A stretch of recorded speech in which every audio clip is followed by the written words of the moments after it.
કેટલીક વાર્તાઓ એવી હોય છે જે ફક્ત સાંભળવામાં નથી આવતી પણ દિલમાં ઉતરી જાય છે. આજે હું તમને એવી જ એક સત્ય ઘટના કહેવા જઈ રહી છું, જે સાંભળીને તમારી આંખોમાંથી આંસુ આવી જશે. આ છે એક એવી કહાની જેમાં ખુશી પણ છે અને દુઃખ પણ છે, અને એક એવી સચ્ચાઈ જે તમને અંદરથી હચમચાવી દેશે. તો ચાલો શરૂ કરીએ આજની હૃદયસ્પર્શી વાર્તા. ગામમાં ખુશીના માહોલ હતો. ઘર સજાવવામાં આવ્યું હતું. રંગોળી, લાઇટ, સંગીત, દરેક જગ્યાએ ખુશી જ ખુશી. આજે કાજલના લગ્ન હતા. કાજલ એક મધ્યમ વર્ગીય પરિવારની સંસ્કારી અને સુંદર દીકરી હતી. તેના પિતા રમેશભાઈ તેને ખૂબ પ્રેમ કરતા. તેમણે પોતાની આખી જિંદગી મહેનત કરીને દીકરીના લગ્ન માટે પૈસા બચાવ્યા હતા. કાજલ તૈયાર થઈ રહી હતી. લાલ લહેંગામાં તે એકદમ રાજકુમારી જેવી લાગી રહી હતી. તે મિરર સામે ઊભી રહીને ધીમેથી બોલી, "પપ્પા, આજે મને કોઈને કેટલા ખુશ થશે." પિતાનું સ્વપ્ન. રમેશભાઈ ઘરમાં મહેમાનોનું સ્વાગત કરી રહ્યા હતા. તેમના ચહેરા પર ગર્વ અને ખુશી સ્પષ્ટ દેખાતી હતી. એક સગાઈએ પૂછ્યું, "રમેશભાઈ, તમે તો દીકરીના લગ્નમાં બધું જ સરસ ગોઠવ્યું છે." તેમણે સ્મિત કરીને કહ્યું, "મારી દીકરી છે, તેની ખુશી માટે બધું કરવું પડે." પણ અંદરથી તેઓ થાકેલા હતા. પાછળ ઘણા દિવસોથી સતત દોડધામમાં હતા. એક નાનું સંકેત.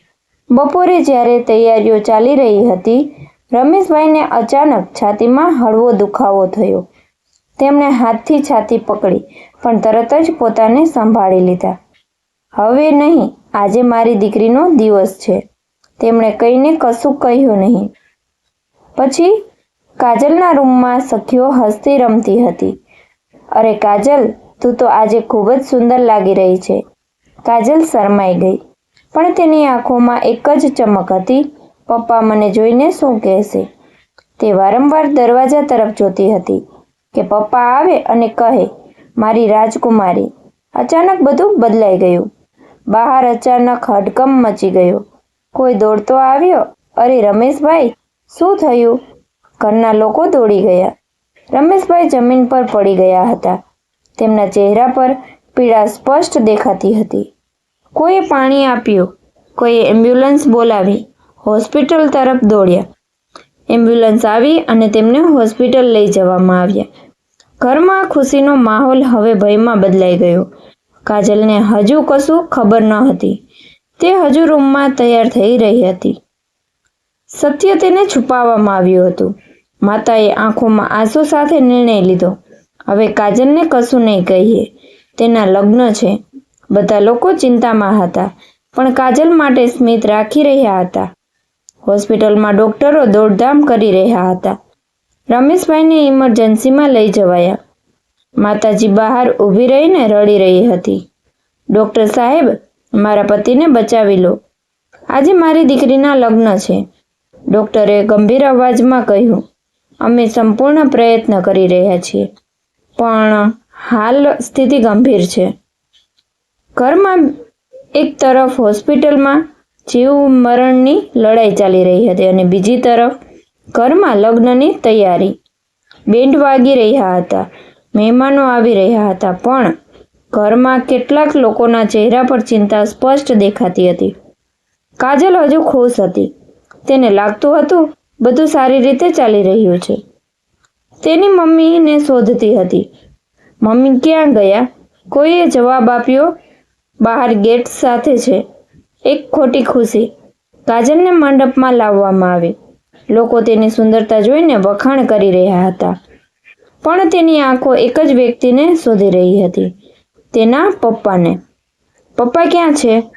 એક સગાએ હસીને કહ્યું, "બેટા, તે થોડું કામથી બહાર ગયા છે, આવી જશે." કાજલ સ્મિત કરીને ગઈ, પણ દિલમાં કંઈક અજીબ લાગતું હતું. હોસ્પિટલમાંથી ફોન. એ જ સમયે હોસ્પિટલમાંથી ફોન આવ્યો. માતાજીના હાથ કંપી ગયા. તેમણે ફોન ઉઠાવ્યો. ડૉક્ટરનો અવાજ હતો, "અમને ખૂબ દુઃખ સાથે કહેવું પડે છે, અમે તેમને બચાવી શક્યા નહીં." ફોન હાથમાંથી સરકી ગયો. માતાજી જોરથી રડી પડી. ના, આવું નહીં થઈ શકે. ઘરના વડીલો ભેગા થયા. બધાની આંખોમાં આંસુ હતા. હવે શું કરવું? કોઈએ કહ્યું, લગ્ન રોકી દેવું જોઈએ. બીજાએ કહ્યું, પણ કાજલનું શું? ઘણો વિચાર કર્યો. પછી નિર્ણય લેવાયો. લગ્ન પૂર્ણ કરીએ પછી કહીશું. આ નિર્ણય સરળ ન હતો, પણ પરિસ્થિતિએ તેમને મજબૂત કર્યા. મંડપમાં બેઠેલી દુલ્હન. અજાણ કાજલ મંડપમાં બેઠી હતી. તેમના ચહેરા પર સ્મિત હતું, પણ તેને ખબર ન હતી તેની દુનિયામાં થોડા સમયમાં તૂટી જવાની હતી. ફેરા શરૂ થયા. મંત્રો વાગ્યા. દરેક ફેરા સાથે કાજલની જિંદગી બદલાઈ રહી હતી. એક ખાલી જગ્યા હતી. જ્યારે કન્યાદાનનો સમય આવ્યો, કાજલની આંખો ફરીથી પપ્પાને શોધવા લાગી. મારા પપ્પા ક્યાં છે? ઘરમાં શાંતિ છવાઈ ગઈ. એક કાકાએ આગળ આવીને કન્યાદાન કર્યું. પણ કાજલના દિલમાં ખાલીપો વધી રહ્યો હતો. લગ્નની તમામ વિધિઓ પૂર્ણ થઈ ગઈ. કાજલ હવે સત્તાવાર રીતે દુલ્હન બની ગઈ હતી. બધા લોકો તેને આશીર્વાદ આપી રહ્યા હતા. પણ કાજલની આંખો હજુ એક જ વ્યક્તિને શોધી રહી હતી. તે તેના પપ્પા. વિદાયનો સમય આવ્યો. વિદાયનો સમય થતાં કાજલની આંખોમાં આંસુ હતા. તે પોતાની મમ્મીને ગળે લાગી. મમ્મી, પપ્પા ક્યાં છે? હું જાઉં તેના પહેલાં તેમને મળવું છે. આ સાંભળીને માતાજી તૂટી પડી. તેમણે કાજલને ઝપટી પકડી. બેટા, પણ આગળ શબ્દ નહોતો નીકળ્યો.